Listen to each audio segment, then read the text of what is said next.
Randy Harold, 6021 Huxon Drive. I've been a long-term resident of the city of East Lansing. I actually started my career working below the original 54B District Court over on MAC Avenue. My child is a graduate of East Lansing High School, and I find myself utilizing the specialty court. Who would have thought that at the age of 53 that I would be finding myself, had been a long-term law-abiding citizen, but find myself in the criminal justice system, faced with a felony drug charge. And the court here has been a lifesaver for me. It has allowed me, I'm 11 months clean. I entered the program, I believe, in February. And I don't know where I would be had I not found myself in that position. Judge Larkin, my PO, Amy Eisler, are two of the most amazing people in my life at this moment, besides my sponsor, who is also here, who was the first graduate of drug court. I know for me, being not only a resident, but somebody who comes into this court on a monthly basis, Judge Ball made some fantastic things. I don't see what he was talking about because it's very organized. I know that I can live the rest of my life in a clean and healthy state because of the treatment program here. It would be a travesty if it was moved and I became part of a larger system, because I know that each one of the district courts has different types of treatment courts. The type of individual treatment that I get because of Judge Larkin and because of Amy Eisler is unparalleled, you know. We just met yesterday, and unfortunately Judge Larkin couldn't be there because of the passing of her mother. So we actually did something that was very, very different. And Amy facilitated each one of us doing a check-in. And there were some people that had to really address some really personal and very vulnerable things. I know that if we become a part of a larger system, that individualized treatment and the support and just the happiness that comes out of it, I'm happier today than I was when I first got into the program, wouldn't be available to us. East Lansing is very easy to get to from all points of the city. This is the only drug court that we have in any of our district courts. I know Amy Eisler has been very, very instrumental in getting the funding, so it doesn't even cost the court any money. You know, it is self-funded, and I just really wanted to stand up to say that me being a participant of the treatment court is very important to me, but also being a resident of the city and somebody who has continually voted for all of our millage proposals and things like that, not only for my child, but for everybody else's child, because my baby is now 33. But, you know, I love the city. I live in the city, I work in the city, and I support our city. So I hope that when you're making this decision, you consider me as one of your residents and how important this program is to me and is to my sobriety, and the long-term support of me and the relationships that I have not only out in the community working, but with my family and also with the people that I'm going to then support that are in the program. So I appreciate your taking the time to listen. I think Councilmember Stevens has a question for you. Yes. This is just a comment. I'd just like to say I appreciate you coming here. I know this probably isn't the easiest thing to do. You know, regardless of what decisions are made and what the conversations are in the years coming, we all support you in that, and congratulations on the 11 months. Thank you very much. I appreciate that. Thank you for your time. And then Lisa Helms.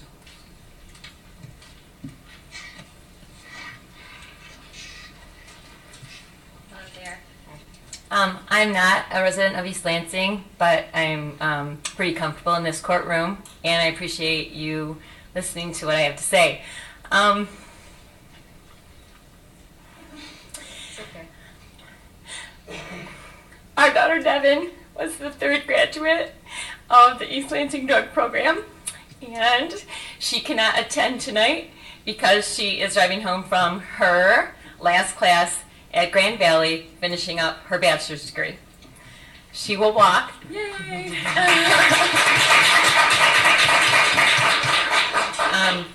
She will walk December 8th with her bachelor's degree in Allied Health Sciences, and this would not be possible without this fantastic program. She was facing felonies in 3 counties, and this is a child who was an honors student, graduate of DeWitt High School. And bad things happen to really good people. And this is a good program. It needs to stay where it is for the fidelity and the integrity of this program. And it benefits so many people. Addiction is huge in our community in East Lansing and in DeWitt and everywhere right now. And this is a good thing, and it needs to continue. And you can tell it's been, our daughter has 23 months of sobriety.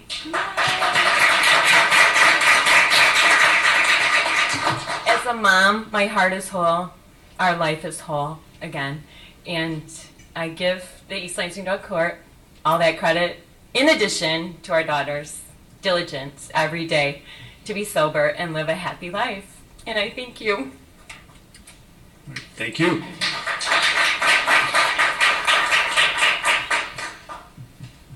Christine Wise.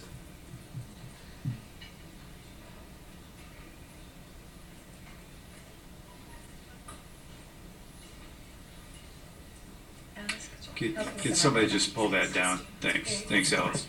Oh, okay. Hello. Hey, Christine, you've got your address, but I don't know where you... I'm actually a resident of Lansing. Lansing? Uh-huh. Okay. I'm here to talk to you guys about the specialty courts here in East Lansing. I was the first member of the drug court program, graduated in June.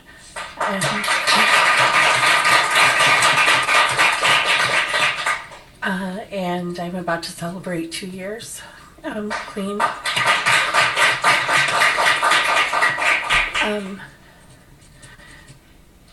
I don't mean to sound funny because I literally don't have a voice, but when I came to this program and met with Miss Eisler, I literally didn't have a voice anymore.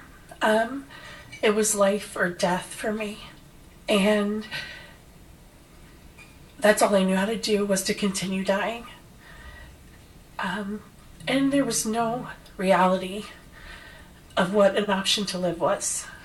I was addicted to opiates, chronically addicted due to chronically horrible medical conditions, and I had no choice but to be willing and trust what Judge Larkin and Miss Eisler had to tell me. And I'm so glad some voice told me to listen. It changed my life. It saved my life.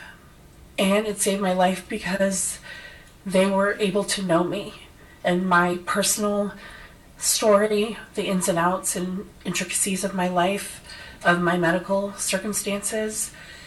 They taught me how to be clean and sober while I went through 4 life-changing surgeries, one which took my leg. And I know how to live with chronic pain and be clean.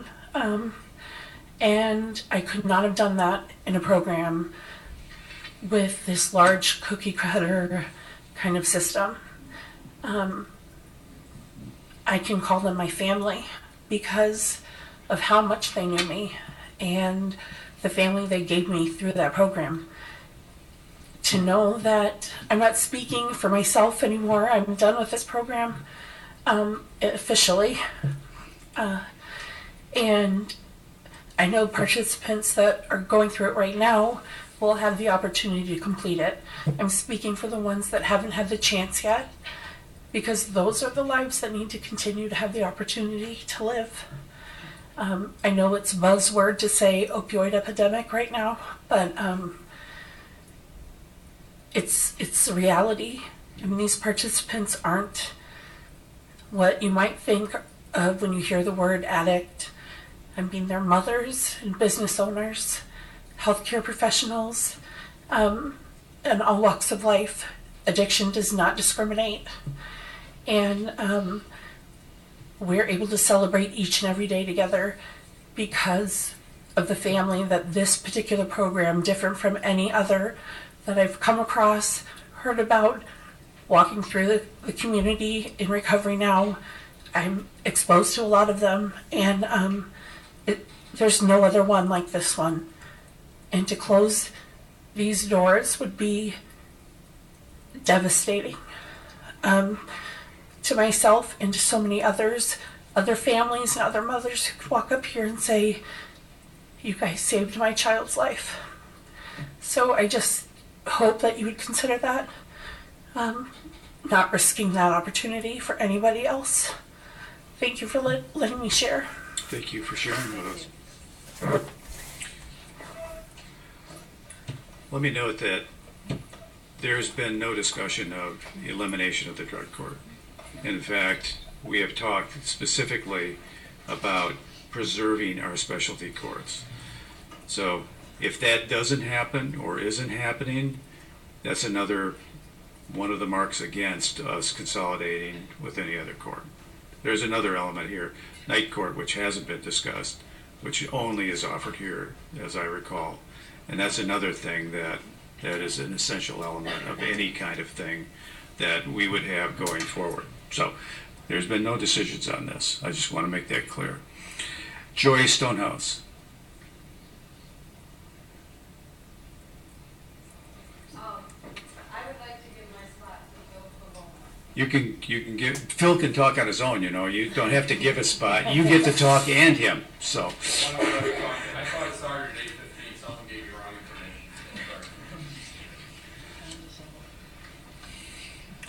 information. Good evening, thank you for giving us this opportunity to Sure. speak. I am not a resident of East Lansing, however, my husband is a graduate of MSU, and his mother graduated 6 of her children from MSU, so I consider that to be viable. I am here in opposition to the consolidation, and as you said, that there is no call to dispose or dissolve the specialty courts. My daughter is an addict, but she is a recovering addict, and she had a year clean in October.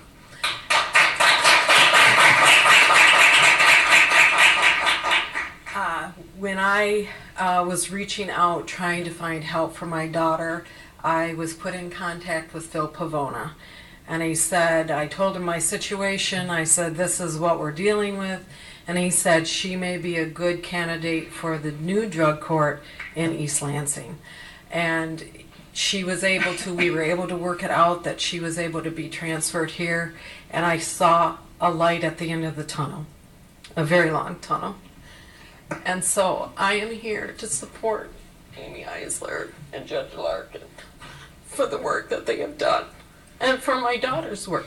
She put the work in, she put the time in, but if the structure in the court had not been there, I don't know where she'd be today, and I believe she would be dead. And I just want to say that I am asking that the specialty courts be really considered not to be moved or dissolved, because the intimacy of these courts and the intimacy that the members and the participants have gained together as a village. It takes a village, it takes a group to recover, and it's a process, and we have to trust that process. And sometimes it's not 3 months, sometimes it's a year long. And I'm here to support and ask that you really take into consideration that bigger isn't always better. Sometimes you need that intimacy for the addicts that really want to be clean, but they need that support in the structure, and that's what this court gave. And I really appreciate it, and tonight my daughter is alive, and I appreciate that. All right. Thank Thank you. you very much.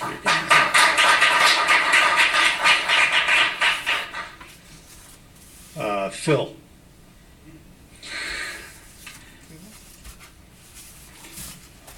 And Phil, when you come up, there's blue cards up here. Can you fill out a blue card for us, just so the clerk has everybody's name and address? Good evening. My name's Phil Pavona, and you saw Devin's mom a while ago. I first met Devin in the Clinton County Jail and encouraged her to do the right thing, which is to come into sobriety court, drug court specifically. For me personally, I live in Okemos. We lost a son in 2011 to a heroin overdose. As you know, there is an opiate epidemic. At that time, our son was facing felony charges, and the sobriety courts in the area would not accept our son into a sobriety court because he was facing felony charges. We did not have a drug court at that time. There is a difference between sobriety court and drug court, and as our last person said, the importance in a drug court versus just a general sobriety court is the intimacy and the relationships that they build between the probation people and the judges. It's not a contest as to which drug is the worst, but there's a difference between alcohol and drugs like heroin. You choose to quit booze, the guy at the 7-Eleven doesn't text you, doesn't follow you, doesn't come to where you work, doesn't find where your home is, doesn't hide stuff in your mailbox. That's just the difference. The environment for heroin addiction is such that the cockroaches that are in the community will do that. And so it's not good enough that the kids stay away from the drug. The community has to work very hard to keep the drugs away from the kid. And the intimacy that these kids find in a drug court versus a sobriety court is very, very important. What's necessary with respect to getting to the very end result in the drug court is different than a sobriety court. And so I love the people that are part of this drug court. I do my best to find people that are in the community struggling that I know that coming into this drug court will be able to have the opportunity for success. Again, I wish this drug court was here back in 2009 when we were dealing with our son's addiction. I think it would be alive today. And so I think you really need to step back and look at what you have here in East Lansing and who the people are here in East Lansing and keep the integrity of that program. Thank you. Thank you. Thank you.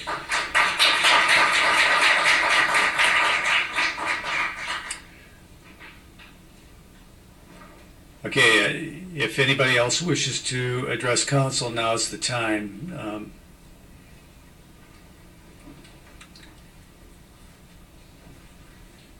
Thank you. I apologize that I didn't fill out a card. I'll do so as soon as I'm Okay. done speaking. And just identify yourself when you speak. Absolutely. My name is Amy Eisler. I'm the Chief Probation Officer and Treatment Court Coordinator for the East Lansing District Court. I'm here today to address the resolution for court consolidation. In the past 20 years, I've worked in several court systems, including the 3 district courts considered in this consolidation. I have firsthand knowledge of the significant differences amongst these institutions. District courts are effective because they are responsive to the needs of the residents in their communities. The population of East Lansing, including the 50,000 students of Michigan State University, is uniquely different from that of Lansing or the surrounding area. This was precisely the reason that the East Lansing District Court was established. Consolidation relinquishes local control and endorses a one-size-fits-all approach to criminal justice. This is inconsistent with evidence-based practices and trades effectiveness for the promise of increased efficiency. Because we have manageable caseloads at the East Lansing District Court, Judge Larkin and Judge Ball take the time to explain the criminal justice process to each defendant. They order investigations to ensure that each sentence is specified to the needs of that individual.